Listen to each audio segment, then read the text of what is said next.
What's going on, guys? Welcome back. And I'm going to be today I'm going to be reviewing the Thanos Ultimate Battle set from Avengers Infinity War. Now, I know this set came out like over a year ago. I never got it until now. I wanted to get it now since the endgame sets will be getting on store shelves, and soon the compound set will replace this one, and I won't be able to pick it up. So I wanted to pick it up because the price on the new one is pretty bad, and I wanted to get Thanos as a big figure, and I will be able to use the ship in upcoming stop motions and projects. So I'm not going to cover all the figures, but I want to cover Thanos, of course. So Thanos is very inaccurate, as you probably already know from a lot of set reviews, but I think it's 10 times better than the new Endgame Thanos, and I still think he's pretty cool. The main criticism that a lot of people had for it is that they reused the comic book helmet and like mold. And I understand that very much. I think the legs should have been a different color than the solid blue. But the printing is accurate enough, and he doesn't wear the helmet in Infinity War, so that's inaccurate. His skin is more purple than this pink color, but it still doesn't bother me that much. And then he has the Infinity Gauntlet, which in this set is included the Reality Stone. Now, I never got the Vision set, so I put let me know if you know how to color one of the stones yellow, because I tried coloring one of them yellow with a Sharpie, but it just doesn't go over top of the translucent. So I just put like a green one there, one of the time stones. But as you can see, I filled out the gauntlet. I almost have all the sets, but I don't have the Vision one, and I don't plan on getting that one. So then if you want to take out the gauntlet, you can put a hand in there, because he obviously does have his hands if you want him to not be wearing the Infinity Gauntlet. And then he has this giant butter knife, which apparently was based off concept art for Infinity War, where he had like a double-edged sword. And from what we know in Endgame, he will most likely be suiting up in his armor, and he will have the double-bladed sword. But for some reason, in the Endgame sets, he has like a giant hammer for some reason. But yeah, that's pretty much it for Thanos. And then for a little display build, you have this little like stand where you can like put the Infinity Gauntlet on it. By the way, the Infinity Gauntlet is a pretty cool piece, and you can just stick a Technic piece in the bottom, and then you can just display it on the stand, which doesn't really reflect Thanos' personality in the movie, because he doesn't want to be ruling or have his gauntlet on a display. But you know, it's fine, it's whatever. But it has some nice stickers on there, which have some nice detailing. Then we're going to look at Gamora, because she's the only other figure in the set that's exclusive. Now, I did have the Guardians of the Galaxy Volume 2 version, but that was inaccurate. So this one has the accurate jacket. She has the katana, which isn't accurate to her sword, but it's good enough. The same hair and face from Volume 2, which still work very well, even though my face for Gamora is slightly misprinted, which is kind of unfortunate, so I'll probably put the Volume 2 head on there. But very accurate torso printing with the black and the white and the light brown and the dark brown. I like the multiple shades running through it, where the arms are dark brown and the torso is light brown. I just really like that. And she has a very nice leg printing, but what I wanted to try was using the Lucy or the Wild Style legs from the LEGO Movie 2 sets, because they're dual molded. Those look pretty good, actually. I'd recommend using those for her. But she has very accurate printing all over her, and she's a great figure in the set as well. Now, Star-Lord, I haven't really covered this figure before, but he's bland, and I don't really need to cover him. He has the same torso from Volume 2, which I already had. Not really overly accurate. I prefer the first Guardians torso. The blasters are always great. The hairpiece is useful, and the face actually looks more like Paul Rudd as Ant-Man than it does for Chris Pratt as Star-Lord, in my opinion. And you can simply upgrade it by giving him Death Star Trooper legs, but not a very good figure. Or not a great figure, but, you know, he's fine, whatever.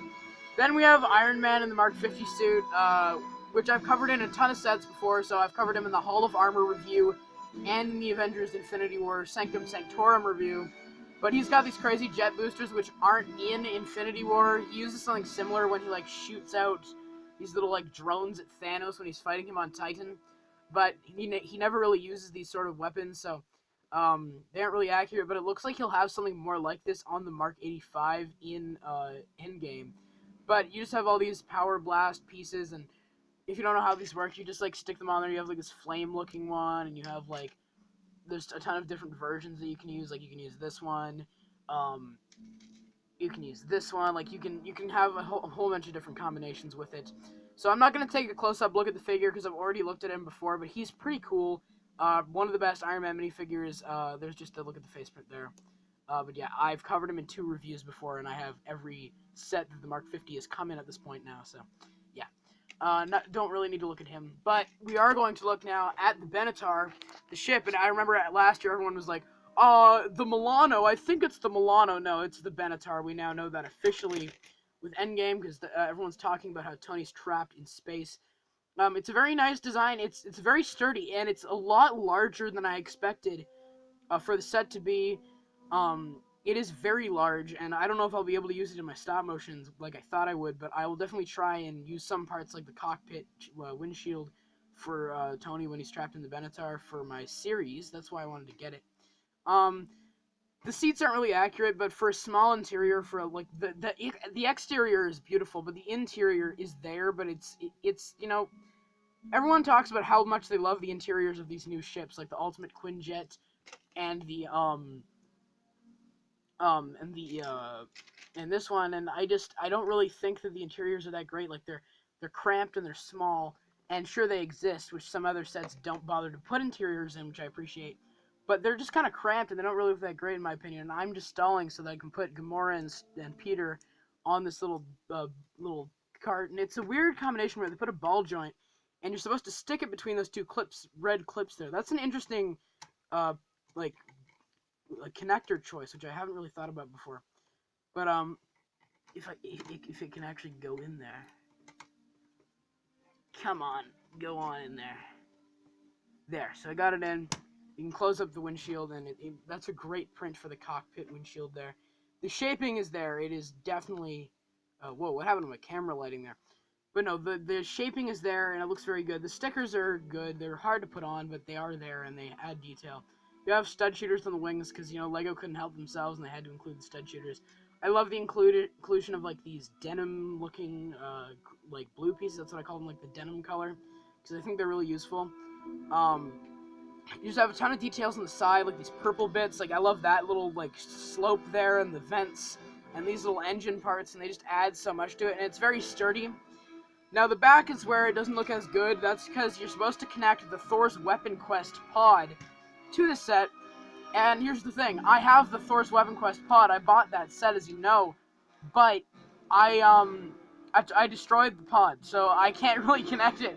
I didn't have plans to get the set, but now I have it, and I can't connect the pod.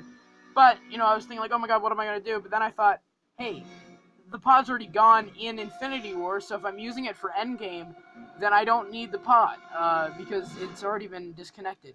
But you have this little thing that you can disconnect there, and you have these flaps, and there's a ton of little pieces you can use to connect it to, whatever it was, to the, I don't know where this piece came from, but it just flew off my set. Okay, well, I just lost a orange slope piece. But you can look in there, and you have some space. So you have 2 chairs in there, which look pretty cool, and then you have some nice stickers on the walls there, as you can see down in there. Great floor design. They just really decked it out there with lots of space. So you can put some figures in there if you wish. And there's a little spot so you can put in the Infinity Gauntlet. And you can put it in there. And then you can close that up, and you can attach the pod if you would like, but I don't have that set, so I'm not going to demonstrate that. But I think that's everything with that. I'll put the roof back on, and then I'll show you just some more little details, like under the wings, there is a purple jet engine, some plasma. They have a purple dish underneath this blue dish, which I think adds to the look of the plasma engines or whatever. And oh, I broke the wing. Uh-oh. The wings are very easy to put on, though, which I'm thankful for. They're very easy to put on. The build is very sturdy, but I broke the wing. Oh, no. The Benatar. It's crashing. The Benatar is taking its last run. Oh, no. Okay, I'm not going to touch it anymore because I just broke the wing.